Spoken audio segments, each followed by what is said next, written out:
कभी आपने सोचा है हमें जीवा के साथ साथ कान क्यों मिले? अब आप कहेंगे सरल सी बात है, ताकि हम बात करने के साथ ही सुनना भी सीख लें। अब इसका एक और तात्पर्य है। पहले मुझे बताइए, स्वयं की प्रशंसा सुनना किस किस को अच्छा लगता है? सभी को अच्छा लगता है। अब यही है साफ।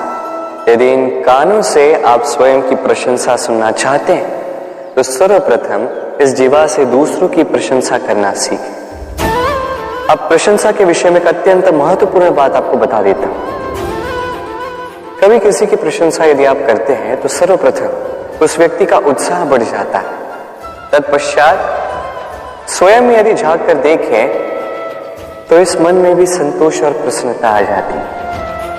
और एक बार ये मन प्रसन्नता से भर जाए, तत्पश्चात कोई प्रशंसा करे या ना करे, कोई अंतर नहीं पड़ता। इसलिए सदैव दूसरों का मान करें, आदर करें, उनकी प्रशंसा करें, प्रसन्नता बांटें, जिनमें जो भी अच्छाइयां हैं उन्हें बताएं, उन्हें स्मरण करवाएं कि वो भी अच्छे हैं, उनका उत्साह बढ़ाएं, वो जीवन में आगे बढ़ेंगे और ये जीवन आपको कभी पीछे नहीं रहने देगा। क्या आपने कभी दर्पण देखा है? क्या हम में से ऐसा कौन है जिसने दर्पण नहीं देखा? सभी ने दर्पण देखा है, दर्पण में स्वयं का प्रतिबिंब भी देखा है। किंतु किसने सोचा कि उस दर्पण के पीछे क्या है, उस प्रतिबिंब के पीछे क्या होगा? होता कुछ ऐसा है कि उस कांच के पीछे एक धातु की परत चढ़ाई जाती है, जिस कारण से जब हम देखते हैं तो हमें अपना प्रतिबिंब दिखता है। अर्थात कांच को कुछ इस प्रकार कर दिया गया है कि प्रकाश जिस ओर से जाता है उसी ओर पुनः वापस लौट के आता है, तभी वो दर्पण कहलाता है। यही है जीवन का सत्य भी। यदि हम अपना पूरा ध्यान केवल लक्ष्य की ओर केंद्रित करते हैं, यहां वहां नहीं भटकते हैं, तो न केवल हम अपना लक्ष्य प्राप्त करने में सफल होते हैं, बल्कि हम दूसरों का मार्गदर्शन करने में भी सफल होते हैं। तो क्या आप बनना चाहेंगे ऐसा व्यक्तित्व? चयन आपका है। पाना और खोना दोनों जीवन के अभिन्न अंग। हम कुछ पाते हैं, कुछ खोते भी हैं। कुछ स्वप्न साकार होते हैं, कुछ लक्ष्य अधूरे भी छूट जाते हैं। जीवन में ये होता है, हर एक के जीवन में होता है। किंतु जब भी हम किसी से मिलते हैं, हम कौन सी बातें करते हैं? हम उसी की बात करते हैं जो हमने खोया है। स्वयं भी दुखी होते हैं, सामने वाले के मन को भी दुखी कर जाते हैं। इससे कुछ विपरीत करने का प्रयास कीजिए, सकारात्मक बनने का प्रयास कीजिए। ध्यान उसी पर दीजिए, स्मरण केवल उसे ही कीजिए, महत्व उसी को दीजिए जो आपके पास है।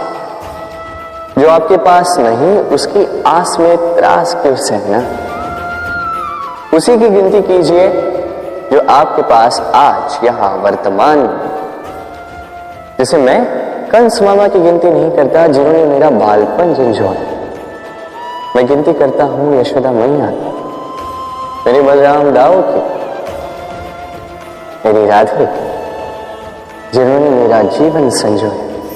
सोच, ये सोच सच बनकर सामने आती है, ये कठोर सत्य है। क्योंकि सोच ही वो बीज है जो सत्य रूपी पौधे को जन्म देता है, उसे विकसित करता है।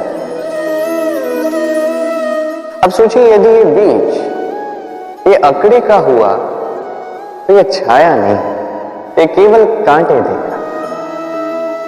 वही यदि ये बीज बरगद का होगा तो वो एक ऐसे वृक्ष में विकसित होगा जो अनेक वर्षों तक अनेक पीढ़ियों को छाया देगा, पंछियों को घर देगा।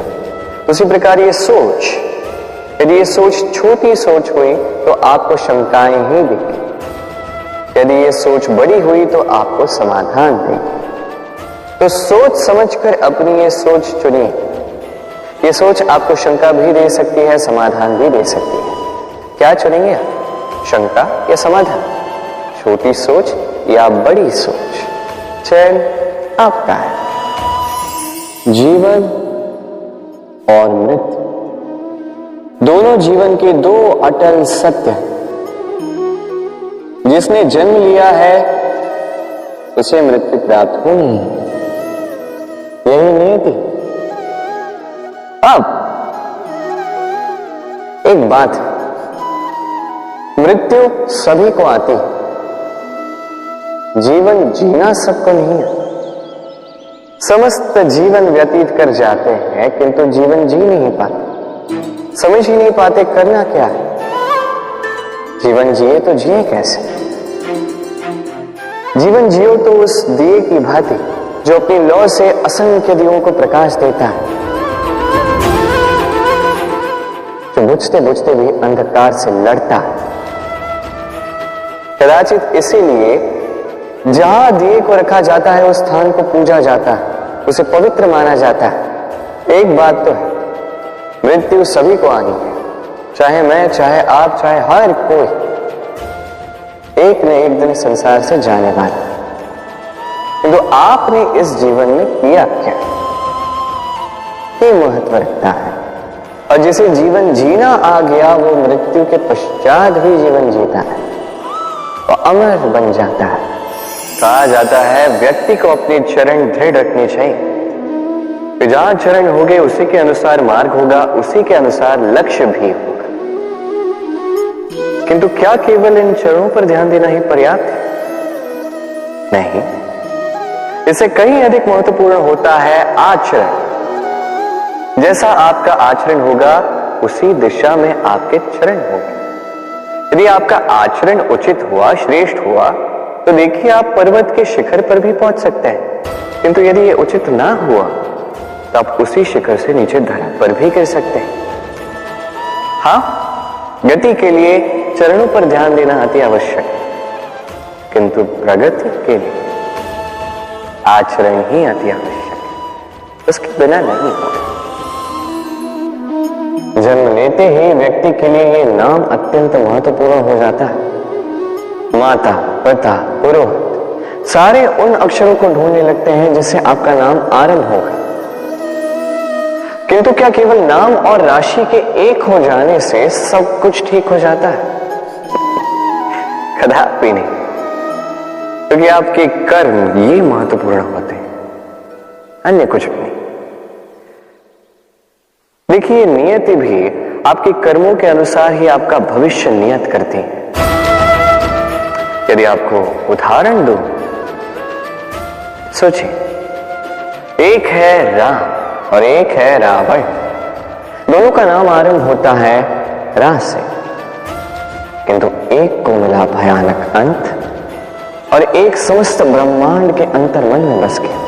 तो स्मरण रखिएगा, ये नाम नहीं, ये कर्म श्रेष्ठ है। यदि आपके कर्म श्रेष्ठ है तो आपका नाम कुछ ऐसा बनेगा कि संसार में कोई मिटा नहीं पाएगा। कई बार जब हम कर्म करते हैं, सफलता प्राप्त करते हैं, कठिन परीक्षाओं पर उत्तीर्ण होते हैं, बड़े कार्य करते हैं, हमें लगता है कि संसार से थोड़ी प्रशंसा हमें मिलनी चाहिए, अच्छा लगता है। कई बार हमें लगता है ये हमारे कर्मों का फल भी है, हमें आनंद देता है। किंतु जब हमें ये प्रशंसा नहीं मिलती तब क्या होता है? हम दुखी हो जाते हैं, टूट जाते हैं, ऐसा लगता है किसी को हमारी चिंता ही नहीं है, ऐसा लगता है हमारे आनंद में किसी और को आनंद मिलता ही नहीं है। अनेक विचार आते हैं। किंतु मैं आपसे एक प्रश्न पूछता हूं, अब जो भी कार्य करते हैं, जो भी कर्म करते हैं, क्या केवल प्रशंसा के लिए करते हैं? यदि ऐसा है तो इस विचार को यहीं त्याग दीजिए, क्योंकि ये प्रकृति ये हमें कुछ और सिखाती।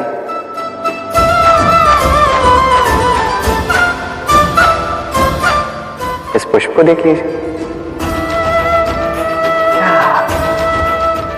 ये सुगंध जो पुष्प देता है, ये जैसे मेरे मन को उल्लासित कर देती है, जैसे मेरे मन में ऊर्जा से भर देती है ये सुगंध। किंतु विशेष बात तो यह है कि पुष्प को यह कार्य करने के लिए किसी प्रशंसा की आवश्यकता नहीं है। यही है प्रकृति की सीख। जो सच्चा होता है, जो सत्कर्मी होता है, उसे प्रशंसा की आवश्यकता ही नहीं, क्योंकि उसके कर्म ही उसकी सुगंध होते हैं। देखिए, इत्र जो है वो नकली फूलों पर लगाया जाता है, सच्चे फूलों को इसकी आवश्यकता ही नहीं। इसी प्रकार आप भी कर्म करते जाइए एक शुभ भाव के साथ। इस मन को सदैव सदैव शांत रखिए, साफ रखिए। यदि ऐसा करोगे तो आपके कर्म इस प्रकार सुगंधित होंगे कि आपके जीवन में केवल और केवल आनंद ही होगा। तो इसी आनंद के साथ कहिए राधे राधे।